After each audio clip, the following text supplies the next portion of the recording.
அன்னை தமிழுக்கு வணக்கம். மாணிக்கவாசகர் அருளிய திருவெம்பாவை மார்கழி 19. உள்ளங்கையில் பிள்ளை உனக்கே அடைக்கலம் என்ற பாடல் விளக்கம்.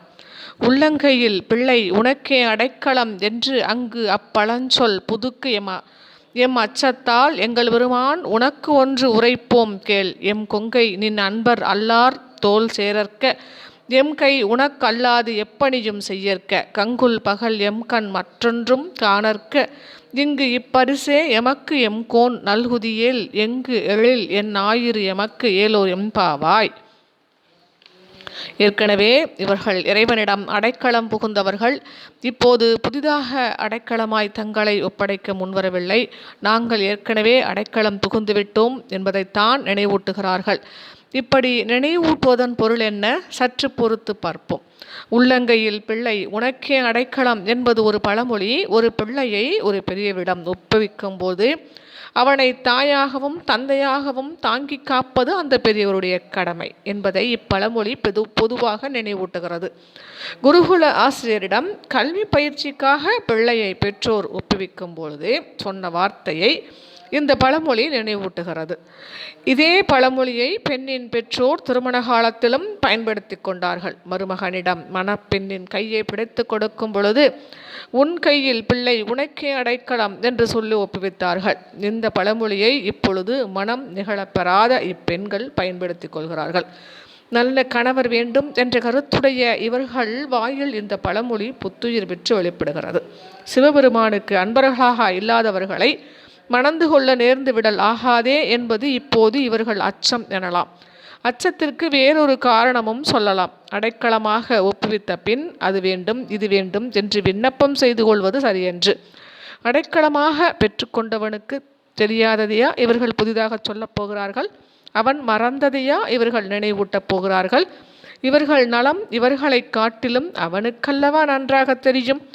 எனினும் அச்சம் அறிவை மறைத்து கொண்டு பேசுகிறது.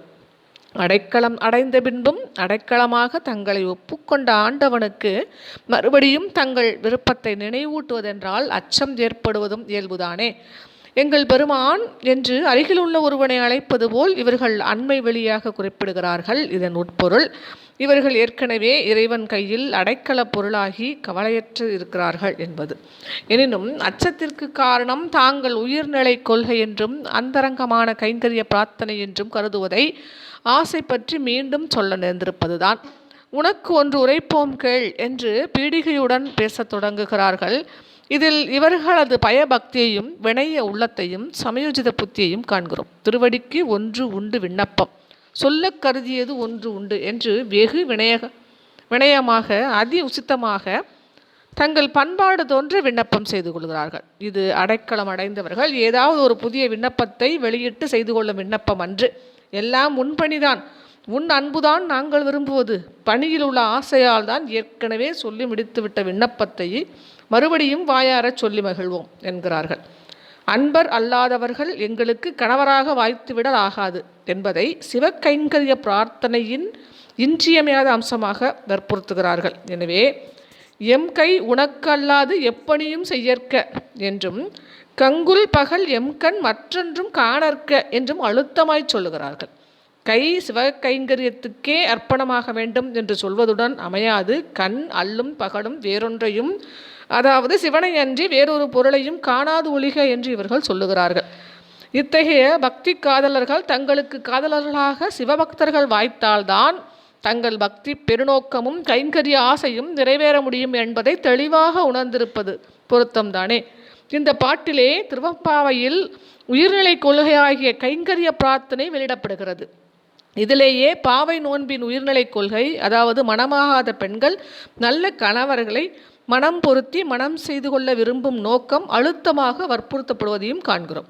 இப்படி இல்லறம் நடத்தும் போதுதான் இல்லறமும் நல்லறமாகி சிவபக்தியின் வளர்ப்பு பண்ணையாகும் என்பது இவர்களுடைய கருத்து. இந்த நிலையில்தான் நனவிலும் கனவிலும் சிவ வழிபாடு சிவகைங்கரியம் சாத்தியமாகும் என்று துணிகிறார்கள். இந்த நோக்கம் நிறைவேறிவிட்டால் அன்பர் திருக்கூட்டத்திற்கு பணி செய்யும் பேறு வாய்த்துவிடும் என்று கருதுகிறார்கள். இவ்விதமாக வாழ்க்கை நடத்தும் போது சிவபெருமானை அல்லும் பகலும் காண்பது போன்ற உணர்ச்சி தலைத்தோங்கும் என்பது குறிப்பு. இந்த நிலையில் கவலை ஏது, அச்சம் ஏது? உலகில் இவர்களுக்கு என்ன நேர்ந்து விட்டால்தான் என்ன?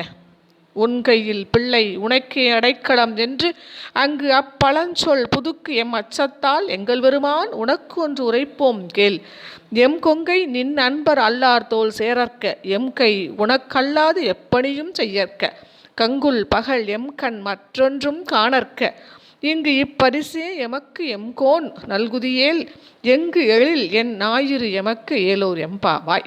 இந்த பாட்டிலே அன்பர்கள் தம்மை இறைவனிடம் அடைக்கலமாக ஒப்புவித்த பின் அவர்களுக்கு யாதொரு கவலையும் இல்லை என்ற உண்மை உணர்த்தப்படுகிறது.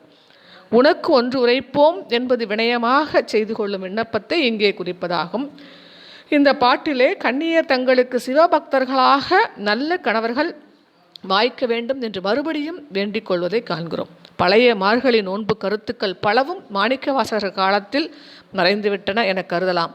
எனினும் நோன்பு முற்றிய காலத்தில் பரிசு தர வேண்டும் என்று கன்னியர்கள் பிரார்த்தித்து கொள்ளும் அம்சத்தை இறுதிப்பாட்டிற்கு முந்தைய இப்பாட்டிலே காண்கின்றோம். நன்றி, வணக்கம். திருச்சிற்றம்பலம்.